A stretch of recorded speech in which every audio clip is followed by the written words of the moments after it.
Welcome back, beautiful and amazing human beings, to the We Are Change news show called What the Hell Really Happened? And of course, if you've been paying attention, there's a lot of hooey, malarkey, propaganda, disinformation, psychological warfare raged on the American public that we try to break down and explain to you in kind of simpler terms, exposing the special interests that are out there pushing the hooey. This is a family-friendly show, no cursing. And today is March 5th, 2018, and yesterday there was some really boring award show that was really just rich people celebrating themselves, giving themselves a pat on the back, showing people how much better they are than everyone else while smelling their own farts. It's a LA thing, I don't judge. But moving forward with actual news that matters, let's talk about North Korea, which neoconservative and war hawks like Senator Lindsey Grahm, along with the CIA, have been scrambling to get in a war with, as demonstrated by Senator Graham's comment, saying that a war with North Korea and the United States would be, quote, worth it, which even the U.S. military is projecting would lead to tens of thousands of American soldiers killed, as well as millions of civilians on the Korean peninsula. But you know, when you're receiving checks from the military-industrial complex, it's worth it. And of course, in many people's opinions, U.S. President Donald Trump is not helping the situation by putting maximum pressure on North Korea while at the same time continuing war exercises, which, by the way, North Korea has officially said that if the United States stops these war exercises, they are willing to halt their nuclear program. But Trump and Obama have ignored those messages from North Korea. And of course, many of the options proposed by Trump lead to ultimately war, which, as even Fox News pointed out, and we've been screaming about for over a year now, if that does happen, it would mean a war with China, which predominantly has been standing on the side of North Korea, detesting new sanctions put on them by the United States, and openly said they would support the country that was attacked first. But as the United States keeps saber-rattling, there are signs of hope, especially with recent developments of how just moments ago, Kim Jong-un met for the first time with South Koreans. Now, according to Donald Trump, the North Koreans reached out to the United States and said that they are willing to sit down and talk, but Donald Trump answered back and said if they would get rid of their nuclear weapons program, only then that they would actually sit down and talk to each other, which we know North Korea won't do, since Kim Jong-un openly talks about the lessons of Libya, where their former leader Muammar Gaddafi gave up his weapons of mass destruction, and a few years later was liberated by NATO and Barack Obama, that utterly destroyed the state of Libya, created a safe haven for radicals, and also re-established the slave trade. Thanks, Obama. A lesson in history which Kim Jong-un says he will not repeat, and even with the United States being as hard-lined as they are, and not willing to communicate with North Korea under these stipulations, at least the two sides, South and North Korea, are finally at least talking to each other, trying to create an atmosphere of diplomacy, negotiation, and peaceful resolution, which I think is a lot better than the potential of a full-blown world war with China. But if you think I'm wrong, let me know in the comment section below. And now, continuing on with more China news, today we are learning that China is actually increasing its military budget as of today, as they are about to have a very important parliament vote that would end term limits for the current Chinese president. Term limits in China are one of the very few restrictions on power in that country, and if you look at the historical background for when that country didn't have term limits and just one leader, it of course led to the deaths of tens of millions of people, all in the name of communism. And if this vote passes, which it most likely will, it will create a very troublesome situation on the world stage with an empowered, emboldened leadership that will not be going away anytime soon, and has already militarily and economically made their stand against the United States. And U.S. President Donald Trump responded to this news by saying, quote, maybe we'll give that a shot, saying that this was, quote, great. Now, of course, Trump was saying this at a private fundraiser as a joke, but the potential of another Chinese dictatorship, especially with what happened with the last one, it's not something we should be making jokes about. Also, the U.S. president is making headline news with his proposal for tariffs on steel and aluminum imports to the United States, which China responded saying that they would retaliate if Donald Trump does this, of course sparking the fears of a trade war, just between the two biggest global superpowers right now, which Donald Trump responding by saying that trade wars are good and that they would be easy to win. And he's arguing that other countries tax products coming from the United States into their country, while the United States allows products from that country to come to the United States with zero tax, saying that soon he'll be starting a reciprocal tax, so countries will be charged the same amount of tariffs as they charge the United States. Speaker Paul Ryan is up in arms about this, saying that the disheveled, unorganized Congress may respond to it. China also responded in another statement saying that they do not want a trade war, but will defend its interests.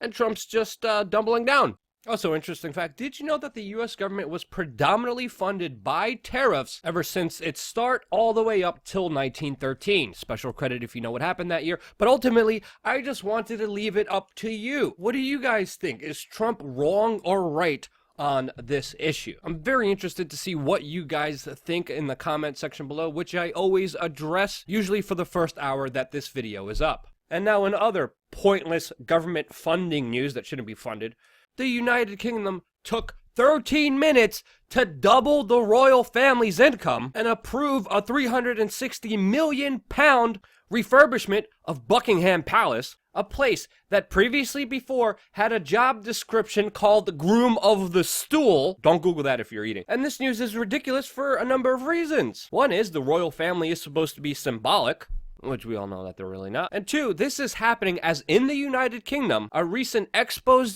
found out that thousands of broke millennials are trading sex for rent. And that's where we are in today's world, where the economic system is so screwed against the people that average people are resorting to prostitution just to survive. And now in totally unrelated news, over the weekend, Alex Jones released a video saying that this was going to be his last YouTube video, that people need to automatically subscribe to his backup YouTube channel, since he said YouTube was going to delete his channel, which forced YouTube to release a statement saying, no, that's not going to happen, and they never had any plans to erase his channel. So yeah, and yeah.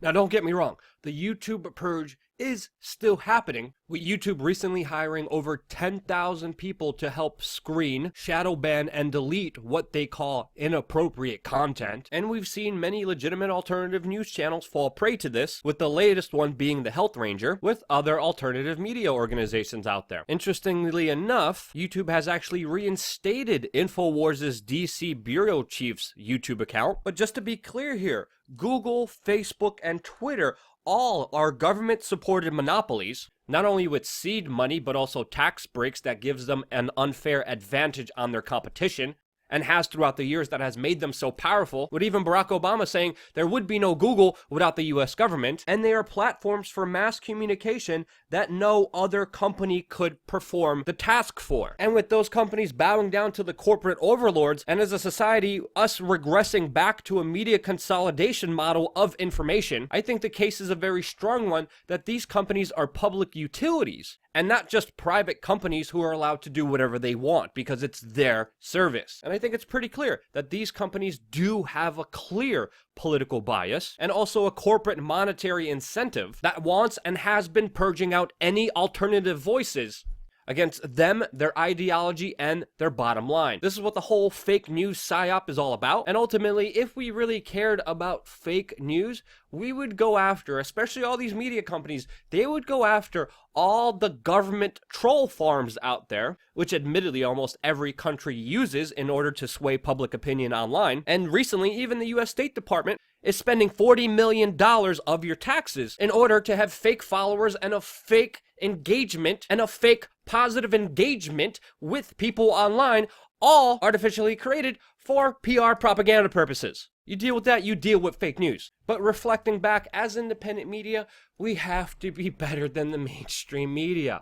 We can't lie. We can't over-sensationalize. We can't say something happened when it didn't in order to generate more popularity and more clicks. People who do that should be de-incentivized. And people who do that shouldn't be emboldened. And the way to stop that is by simply voting with your clicks, not giving them any of your attention or ad revenue. And as a consumer of news, that is for you to decide what you support. But in this critical time, we cannot give the system any excuse, any wrongdoing, especially as independent media, to allow them to squash down on us. And sadly, there's some people who give them that excuse. Regardless, Google, Facebook, and Twitter, they're making their own beds right now. People's habits change, and they usually don't change overnight. And with the amazing decentralization of the internet with other alternative platforms out there, like Brave, DuckDuckGo, Minds, BitChute, Steemit, DTube, and so many others, I ultimately see these big online companies, Google, Facebook, and Twitter, creating their own demise. Now, of course, I am very optimistic. I wouldn't be doing what I'm doing if I wasn't. But to ultimately find a solution,